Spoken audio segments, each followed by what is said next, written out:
record. And start the screen share.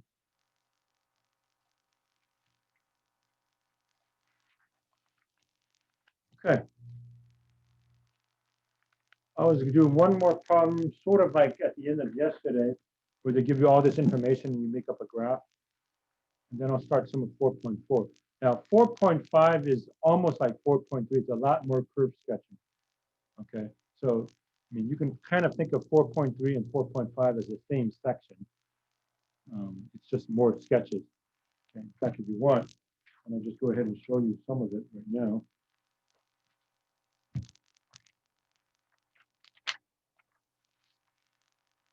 Summary of curve sketching. It's more curve sketching. Okay. Same as before, but there's more to consider. Okay, so we're including all the stuff we had from pre-calc.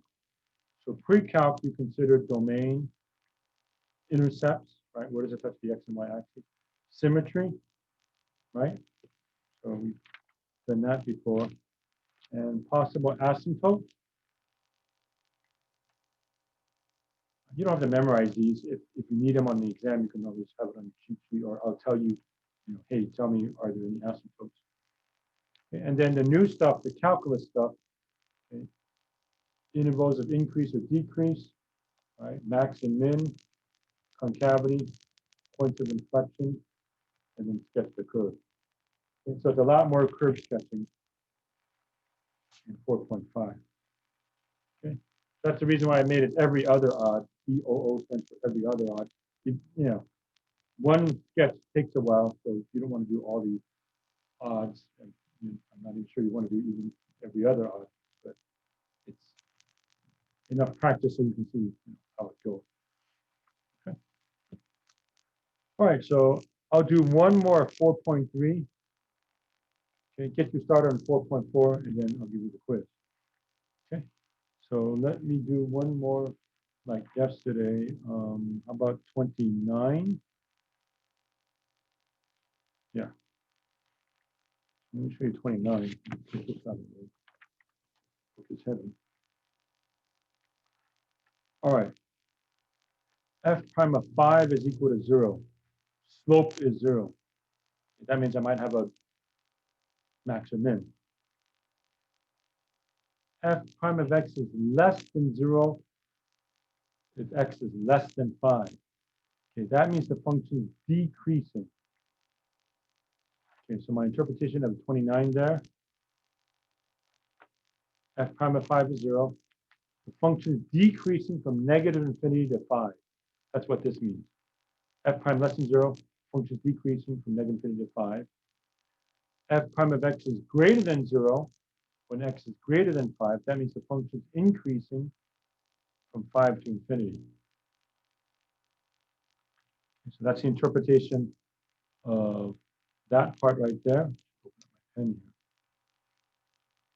That means function is decreasing from negative infinity to 5. And that part right there says the function is increasing from 5 to infinity. Okay. These two pieces of information would highly suspect me to believe these are inflection points. Okay. They will be inflection points, as we'll see in a second. Okay, double prime controls concavity. Remember? Okay, f double prime less than 0, concave down. X is less than 2, greater than 8. So I've got f is concave down from negative infinity to 2, union 8 to infinity. Okay, that's the interpretation of this line. F double prime is greater than 0, concave up between 2 and 8. So here we go. F is CU between 2 and 8. And limit as x approaches infinity, and limit as x approaches negative infinity, f of x is 3. I put it like this. Limit as x approaches plus or minus infinity. So if I go all the way out to the right or all the way out to the left, I approach 3. Okay, so I will use the book now and work on this. Okay, so the key things are at 2, 5, and 8. Now, the function decreases until x equals 5. Then after that, it increases. So I must have a minimum horizontal tangent. In fact, it's going to be an absolute minimum. So how do I know it's an absolute minimum? Well, all the graph does is it goes down and then it goes up. So if it goes down and then up, this is the minimum. Okay. Relative minimum, but also absolute minimum. Okay, but we're not asked for that. We're just going to graph it now. Okay, concave down from negative infinity to 2, it's got to be higher. And then from 8 to infinity. So maybe these are inflection points. Concave up, U shape between 2 and 8. Okay, so here we go. U shape between 2 and 8. All the rest of the time it's upside down U shape, and I have an asymptote at y equals 3. Okay, so maybe it goes something like this. Concave down, concave down. All right, so there's my graph.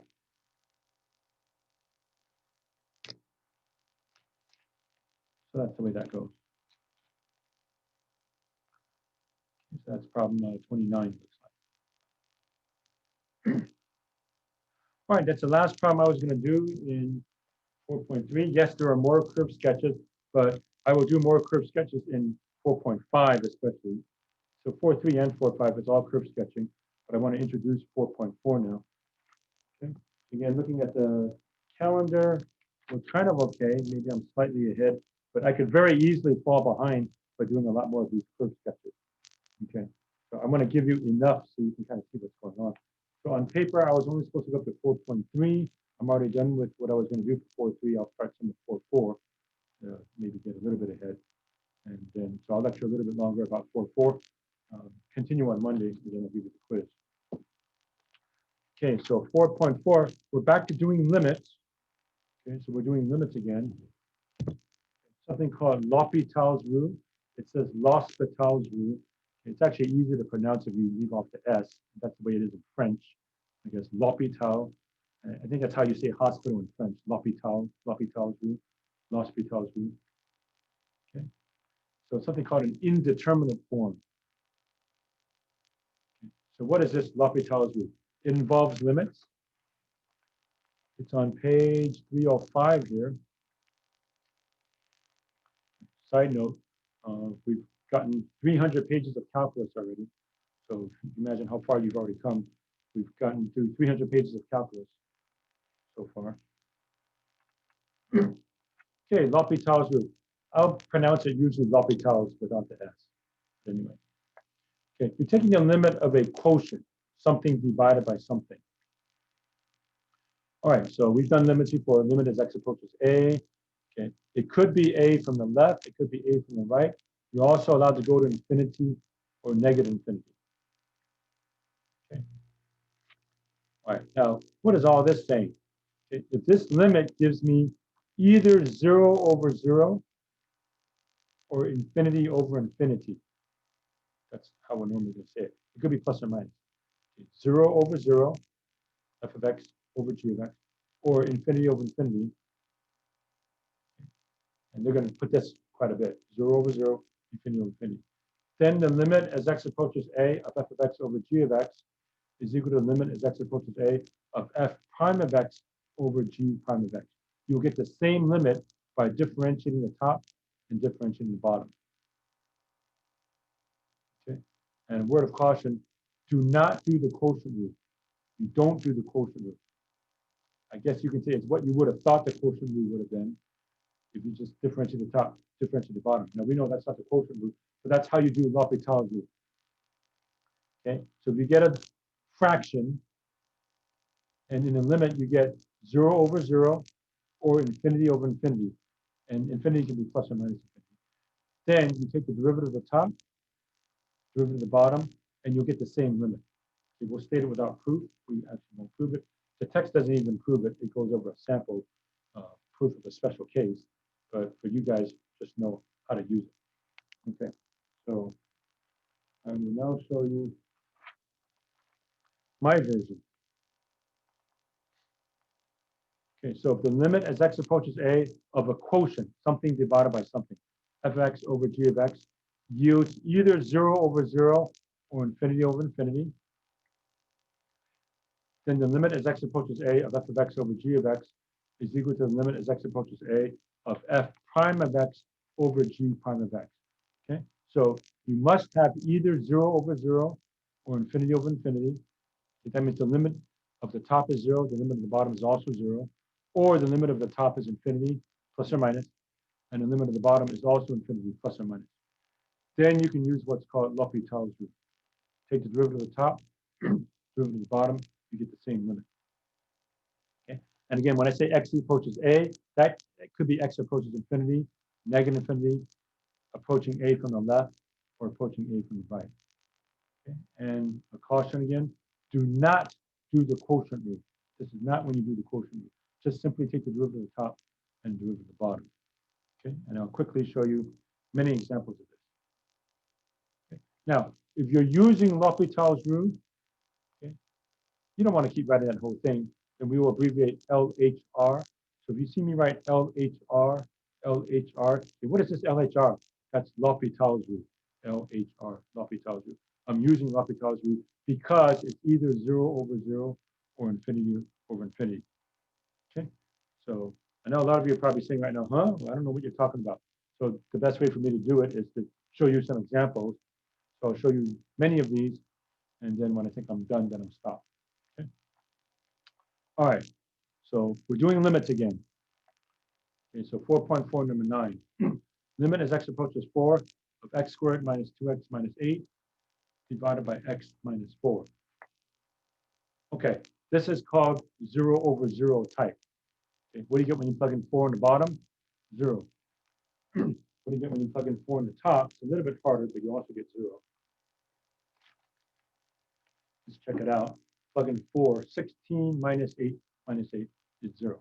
Okay, so this is called 0 over 0. Okay, so L'Hopital's rule says if you get 0 over 0 or infinity over infinity, then take the derivative of the top and the derivative of the bottom, you get the same limit. So L'Hopital's rule. Okay, so limit x approaches 4. What's the derivative of the top? 2x minus 2. What's the derivative of the bottom? 1. Okay, now I will plug in 4 since there's no issue. So 2 times 4 minus 2 divided by 1, answer is 6. Okay, so that's how L'Hopital's rule works. Side note, some of you may notice, hey, I could have done this by factoring way back when we were doing limits, and that's true.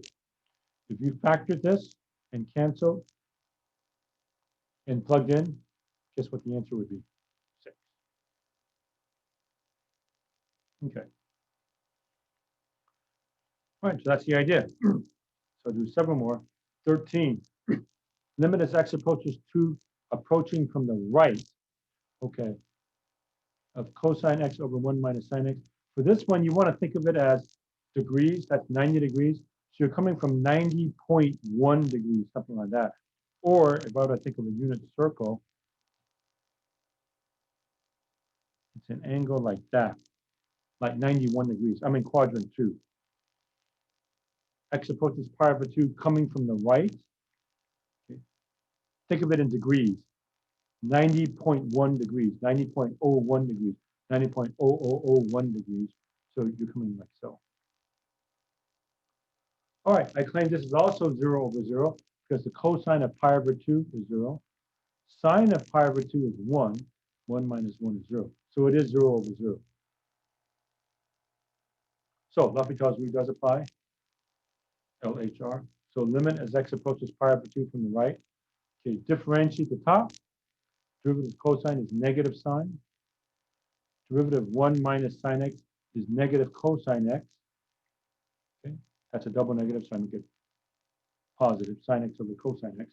Yes, you could write that as tangent, but you're probably not as comfortable with tangent. Let me just go with this. Okay, if I plug in now a number slightly bigger than pi over 2, or 90, let's say 91 degrees. 91 degrees. Okay, the sine of 91 degrees is almost 1, but the cosine is a very small negative, right? The x-coordinate is very small. So 1 divided by small negative means negative infinity. So the limit is negative infinity in this case.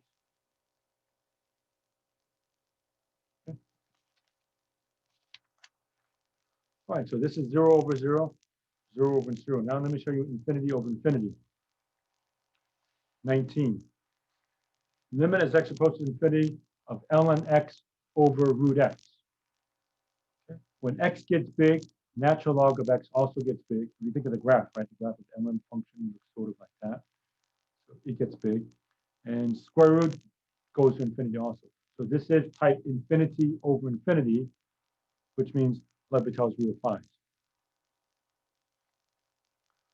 Okay, so LHR, L'Hopital's rule, limit x approaches infinity. So what's the derivative of the top?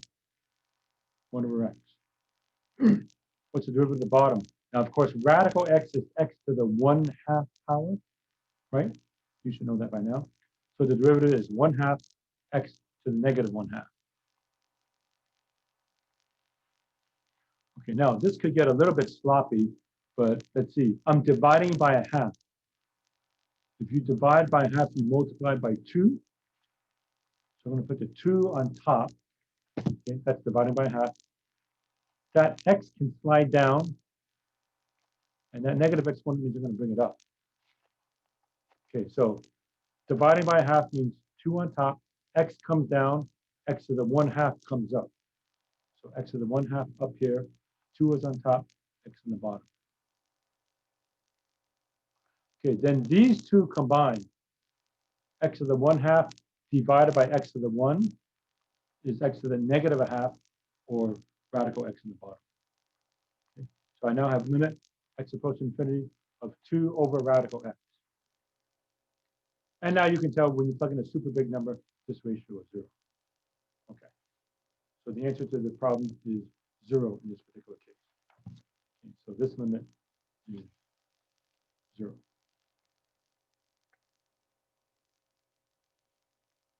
Okay, I won't go that much longer. What time is it? A little bit past 12:30. Okay, 21. Limit as x approaches 0 from the right of ln x over x. Okay, the bottom approaches 0 from the right, so it's a small positive. But what happens to natural log? Remember natural log? Natural log function looks like that. So when x approaches 0 from the right, ln x goes down to negative infinity. Okay? So here's an instance where L'Hopital's rule does not apply. Okay? It's not 0 over 0 or infinity over infinity. This is infinity, negative infinity, divided by 0. Okay? So I don't use L'Hopital's rule. So it would be a mistake for me to take the derivative of the top and the derivative of the bottom here. Okay? In fact, this is determinate. I can tell what it is right away. Okay, the top is a big negative, and if I'm dividing it by a small positive, that's automatically negative infinity. Okay, so the answer is just negative infinity. Okay, so don't do L'Hopital's rule if you don't have 0 over 0 or infinity over infinity. So watch out for that. All right, last one I was going to show you was 27, and then we'll give you the quiz, because 27 showed you something we haven't tackled yet. But limit as x approaches 0, e to the x minus 1 minus x all over x squared. Okay, so what happens when you plug in 0? You get 0 on the bottom. Put a 0 here. E to the 0 is 1 minus 1 minus 0. So it's 0 over 0. 0 over 0, I can do L'Hopital's rule. So LHR. So what's the derivative of the top? Derivative of e to the x is itself. Derivative of negative 1 is 0. Derivative of negative x is negative 1. What's the derivative of the bottom? 2x. Plug in again. I again get 0 over 0. Plug in 0, right? E to the 0 is 1. 1 minus 1 is 0. 2 times 0 is 0. So I get 0 over 0 again. I can do L'Hopital's rule again. So you can do L'Hopital's rule as many times as you want. As long as you keep getting either 0 over 0 or infinity over infinity, you can do L'Hopital's rule again. So take the derivative of the top, e to the x. Derivative of the bottom is 2. So now I know I don't have to do any more, right? I'm not going to get 0 over 0 because the bottom is 2. Okay, so now I plug in 0. That's easy. e to the 0 is 1 divided by 2. So my answer is a half. Okay, so I want to show you this instance where you might have to do L'Hopital's rule twice. And there's no law against doing it 3 times, 4 times. You just keep going until you don't get 0 over 0 or infinity over infinity. Okay. All right, so I'll stop there. Let me check to see if anybody had something in the chat real quickly. Nothing in the chat. Any quick questions? Otherwise, we'll go straight to the quiz. And as usual, I'll put you in your breakout groups. And if your breakout group gets too few people, then, you know, I'll move some of you over. And Prasanna and I will come around and see how you're doing, as the case may be. So any questions? Let's see. Go over. Okay, you're asking about 19 for this section or a previous section? Okay, 4.4. See, 1235. Okay, it might be willing. Anybody else have a question? I have one question. Anybody else? Because otherwise, I'll go straight to sharing the screen to the quiz, because I have to switch back and forth otherwise. Okay, so I'll go over that and I'll combine that with the quiz. So I'll give you the quiz in a few moments. I can share the screen again.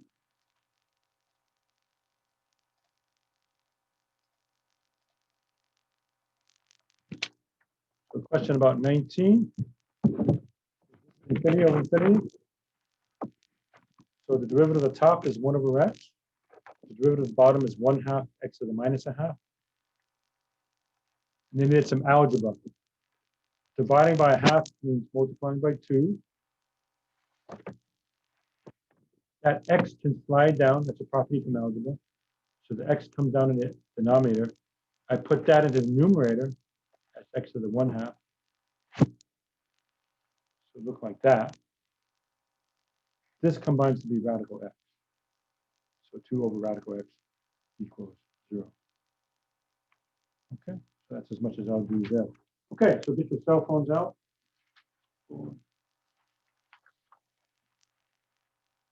All right, so hopefully pretty straightforward.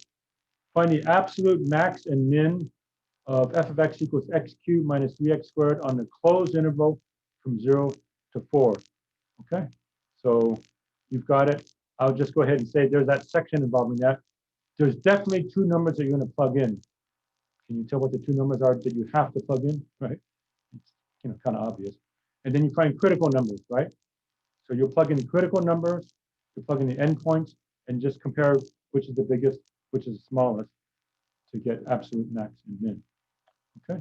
This is still recording also, so if you worst comes to worst, you don't get this, you can check the video. Okay, so I will assume that everybody has it now, and I'll set up your breakout rooms. So go ahead and get started while I set up your breakout rooms, and Prasanna and I might jump around to different breakout rooms.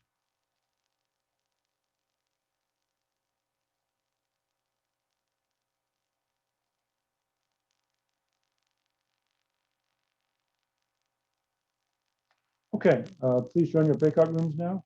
I've given you invitation.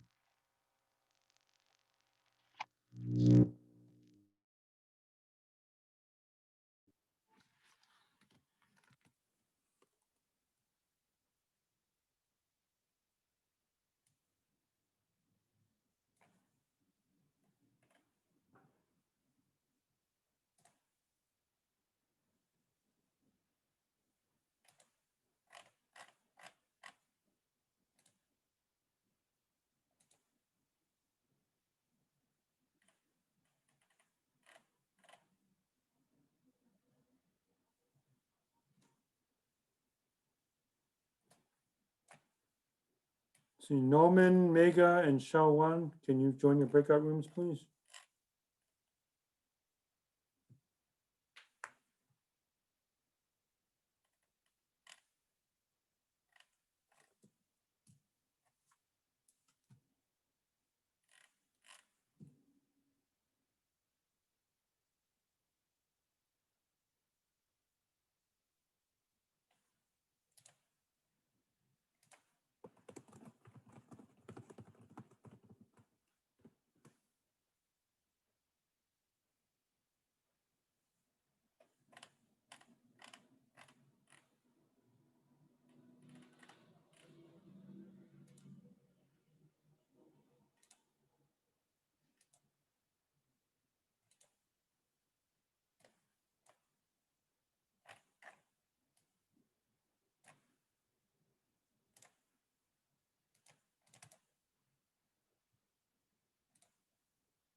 Professor, I should. Okay.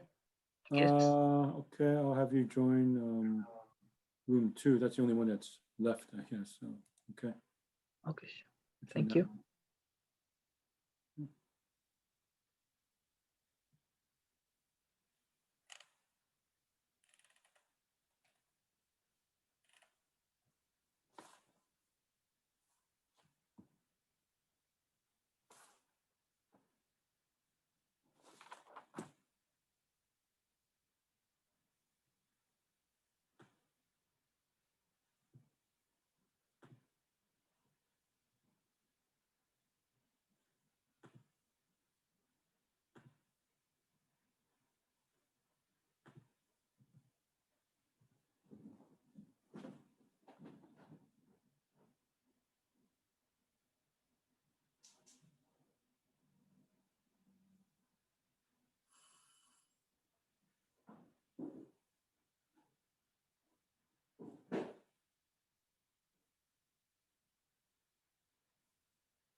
Okay, that's it, Prasad. There's no other room. I will go to the previous group, like the previous group that I went. It looks like they all disappeared already.